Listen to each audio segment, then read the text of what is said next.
0分到10分，你會俾我幾多分？阿 Martin 今日12分。12分。我就50歲噶啦，咁我就喺馬會工作咗廿幾年啦。咁嗰個環境係令你走唔喐，即係佢餓你唔死，但係跳又跳唔起。咁其實我睇翻自己啲同事咧，真係嘅，個個都係嘅。其實走唔喐噶。即係佢都有好 OK 嘅福利啦，有一份唔錯嘅收入啦。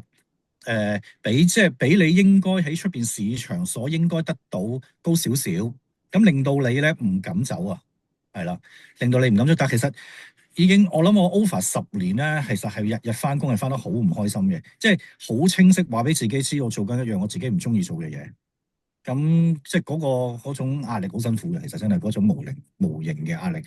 咁而家 quit 咗出嚟，係個人真係舒服咗好多嘅。即係啲壓力冇晒嘅。咁當然啦，都係要愁生活嘅，我覺得都係要緊，係啦。我覺得我個 skill 啊，或者所有嘅 knowledge 咧，即係追唔上嗰個步伐。咁都50歲，咁除咗經營電商，我都冇第二條路行嘅啦。其實都已經，但係發覺真係都幾大海撈針，同埋都係啦，好無助，因為完全係一個好陌生嘅環境。開始緊嗰陣，發覺都哇，遇到好大困難，好大阻力咁樣。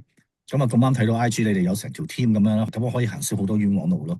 原來真係可以，原來係可以即係開完間公司賣咗再開，賣完再開咁樣嘅，即係自己嘅生意都可以真係賣到錢嘅。原來可以，原來係咯，係咯。咁就0分到10分，你會俾我幾多分？阿 Martin 今日12分。